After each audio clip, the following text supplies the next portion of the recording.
Is GLPI a buy or a sell? Let's get started with the model. This is a large cap company, 13 billion market cap. They're trading at $48 a share, and they have 274 million shares outstanding. GLPI acquires, finances, and owns real estate property, and they lease that property to gaming operators using triple net leases. That means the tenant is responsible for all maintenance, insurance, taxes, and utilities. Pretty sweet deal for GLPI. Let's look at their financials. The way you value a company is you estimate the free cash flows into the future and then you discount those numbers back to today's value. That's what we're doing in this video. And free cash flow is cash flow from operations minus capital expenditures. Look how perfectly their financials go up each year. It's almost as if they cooked the books. It went up 14% in 2022 to 900 million. It went up 7% into 2023 at 960 million. It went up another 6% in the trailing 12 months, over 1 billion. And look at those margins. They convert 67% of their revenue into free cash flow. Net income is the profit or loss on the income statement. It's revenue minus expenses. That grew 28% into 2022, 684 million, 7% into 2023, 730 million, and 6% into the trailing 12 months, 778 million. Amazing margins once again. They convert 52% of their revenue into net income. Revenue is a sales for the company, and that also goes up each year, up 8% to 1.3 billion in 2022, up 10% to 1.4 billion in 2023, up 5% into the trailing 12 months at 1.5 billion. That means if you take their revenue 1.5 billion divided by their shares outstanding 274 million, you get 552. So if you own one share, your piece of the revenue is $5.52. They also pay a nice dividend of 6.35%, and they can cover that dividend 1.2 times with their free cash flow. Their free cash flow is $1 billion. It cost them $830 million to pay the annual dividends. The way you calculate $832 million, you take their dividend yield, 6.35%, times their market cap. We estimated 4 years of future free cash flows. We also estimated a terminal value of sold cash flows past year 4, that's $19 billion. We discounted those numbers back to today's weighted average cost of capital. We get a value of the company of $17 billion.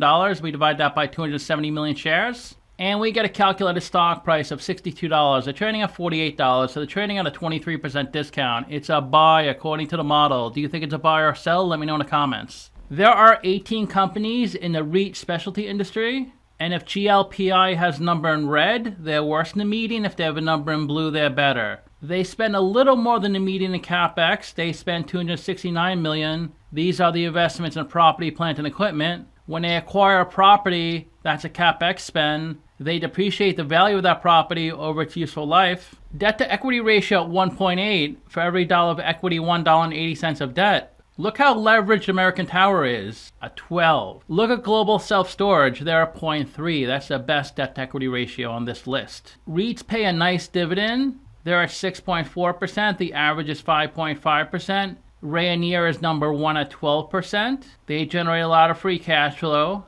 Equinix is negative. Iron Mountain is also negative. They rank 8th in market cap, 13 billion, which is higher than the median. They're trading at 3 times book value. That's between the median and average. They're trading at 17 times earnings, a lot better than the median, and 13 times free cash flow, also better than the median. Their price sales ratio is worse than the median average. They're at 8.7. That means their market cap is 8.7 times their revenue. They generate 1.5 billion of revenue, less than the median. This should be red. And their 5-year annual revenue growth rate is 5%. The average is 6%. And they're trading 7% below their 52-week high, 18% above its 52-week low. So this may not be the best time to buy the stock since it's trading pretty close to its 52-week high. If you put $10,000 into the company 10 years ago and reinvested the dividends, you'd have been pretty happy because your stock only goes up over time. You'd be at $31,000 today. That's a 12% annual return. To summarize, I have them trading at a 23% discount, ranking 6 out of 10. I do like this stock a lot. Would I buy it short term? 6 out of 10. Long term? 7 out of 10. They have really good ratios, 8 out of 10. Their PE and price to free cash flow are better than the median, Financials look real good. They go up every single year. Not by a ton, but they steadily go up. So I give it 8 out of 10. Let's look at their income statement. Here's a third quarter of 23, third quarter of 24. Rental income is up from 321 million to 333 million. They also provide leases. Last year it was 38 million, now it's 48 million. They receive 1.2 million from sales type leases and 3.4 million from interest income on their real estate loans. So they have 4 different ways to generate revenue, but it's mostly rental income. Let's see if they give a different breakdown of the revenue. Of the 385 million of revenue, 289 million is building base rent. So that's rent on the physical building, the physical structure. Land rent, 45 million. That's rent on the land. Percentage rent, 18 million. Some tenants don't have a fixed rent, like $5,000 a month. They pay a percent of sales. So if they had a Starbucks in one of their spaces, they may charge them a percent of their sales. So if sales are up a lot, rent will be up. If sales are down, rent would be down. Then you have interest income on the real estate loans, 3.4 million. So total cash income, 355 million. Straight line rent, 15 million. Ground rent, 8.5 million. Financing receivables, 7 million. Rental income went up 4% from last year. Income from leases went up 24% from last year, 38 to 48. Total income went up 7%. It went up 26 million when you compare 3Q23 to 3Q24. Here's a breakdown of rent by lease contract. So their amended Penn master lease is 76 million of revenue. Penn Entertainment is a publicly traded company. They have a market cap of $3 billion. The industry Penn is in is resorts and casinos. That's one of their biggest tenants, Penn. They lease out multiple properties to Penn. The Penn 2023 master lease, 64 million of income. Their biggest lease is Pinnacle, 91 million. And they break it down. 62 million is the physical building, the physical structure. 18 million of rent is land. They receive 8 million of rent on a percentage basis. So this Pinnacle master lease, this could be a dozen properties that Pinnacle leases from this company. It could also be one property. I'm sure they give more detail on which properties are contained within the master lease. Another Penn lease, their Morgantown location, Caesars master lease, Boyd, Bally's, Casino Queen, Tropicana. So if one of these casinos defaults, this stock will go down because chances are the company will not be able to pay their lease payments. Let's go back to the income statement. Below income are their expenses, land rights and ground lease expense, 12 million, general and administrative, 14 million. They had a gain of 3.8 million from selling property. All these numbers are expenses. So if it's positive, it brings down your net income. If it's negative, it's a gain. It increases your net income. Their biggest expense by far is depreciation. Depreciation is an accounting thing. That's how you spread the cost of a tangible asset over a long time period. Depreciation is used for buildings, vehicles, physical equipment, but it has to be tangible. It can't be intangible like a trademark. Intangible assets are amortized. Tangible assets are depreciated. There are different types of depreciation. You can use straight line. You can do accelerated depreciation. So their depreciation was 65 million and then 28 million provision for credit losses. They have to pass through losses because sometimes they don't receive the full rent from their customers. So total expenses 114 million, operating income 270 million, similar to last year. They spent 95 million of interest on their debt. They do have a lot of debt, as you can see. They receive 15 million of interest income. This is the interest they received on their investments. So their net income 185 million. Net income over shares outstanding gives you your EPS of 67 cents. It was 70 cents last year. Let's look at the balance sheet. Total assets 13 billion. Total liabilities 8 billion. The main asset is the real estate they own, 8 billion. And they do give a breakdown of the 8 billion. 3.6 billion is land. Land is not depreciated. It is a physical asset. It's tangible. You can touch land, but land is never depreciated. You can impair land, but you can't depreciate it. Building and improvements, 6.8 billion. So the gross value is 10.4 billion. They depreciated 2.4 billion. So the book value, the value you see on the balance sheet is 8 billion. They also provide leases to some of their tenants. The value on the balance sheet is $2.3 billion. This is what they're owed. Here's a breakdown of the $2.3 billion. This is by year they originated the leases. So they originated a lot of leases in 2021, $1.2 billion, 2022, $680 million, only $100 million in 2023, and this year, $290 million. They also have sales type leases, that's $257 million. That's when you lease the property where the tenant eventually owns it. A sales type lease is when the lessee receives a property at the end of the lease. They receive it from the lessor. In a regular lease, the lessee is just borrowing the property, and at the end of the lease, the lessor retains the property and then leases it out to someone else. They have real estate loans, $159 million. These are loans they provided. If it was loans they received, it would be a liability. But they provided these loans, so it's an asset to this company. The person receiving the loan shows it on their balance sheet as a liability. $825 million right-of-use assets. These are assets that someone else owns, but they lease. When a lease is more than 12 months, the lessee must account for it as a lease liability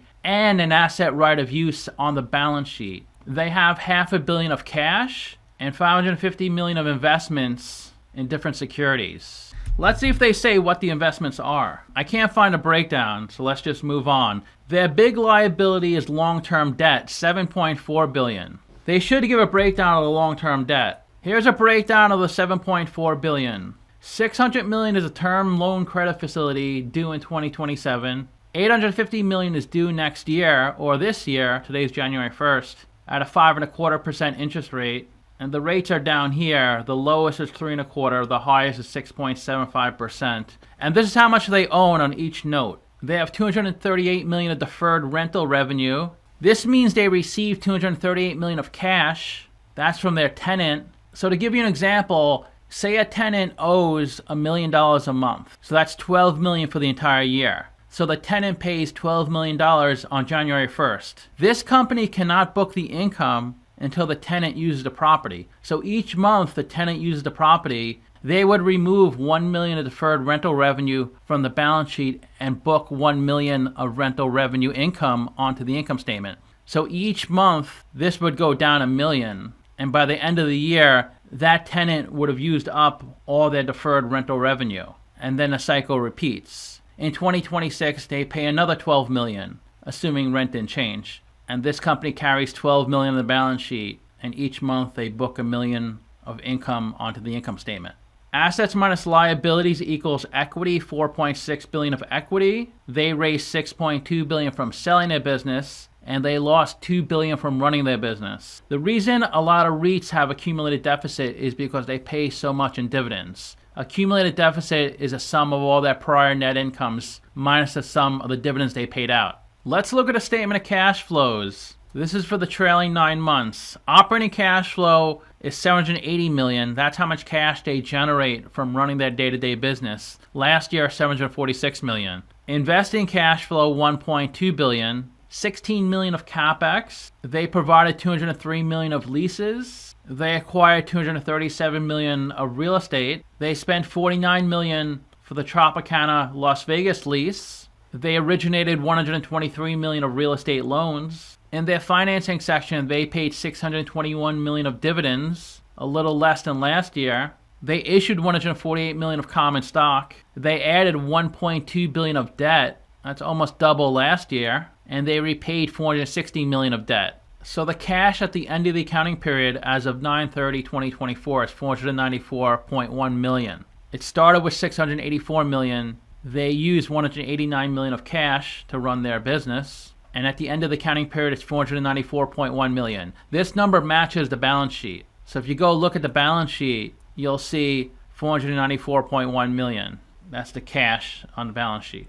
Let's look at Simply Wall Street. Its last price, 48, $14 billion market cap. Flat in the past week, down 3% in the past year. It looks like they started trading in 2013 at $44. Over the next 7 years, it pretty much moved up and down, not really going too far up. And then like most REITs, it came down a lot in March 2020. Its all-time low was $20. Over the next 3 years, it did reach its all-time high of $54.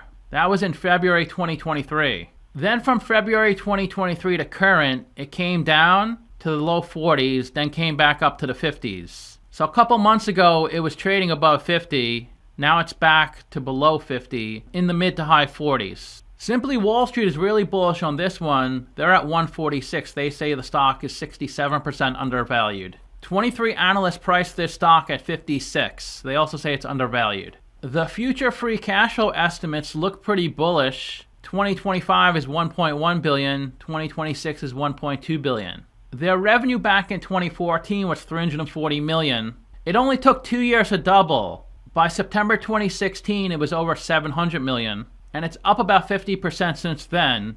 And then from 2016 to 2024, it doubled again, from 700 million to 1.5 billion. They had 2.5 billion of debt in 2014, and it pretty much goes up each year. It's currently 7.4 billion, and their equity is always lower than their debt. Equity of 4.6 billion, debt of 7.4 billion.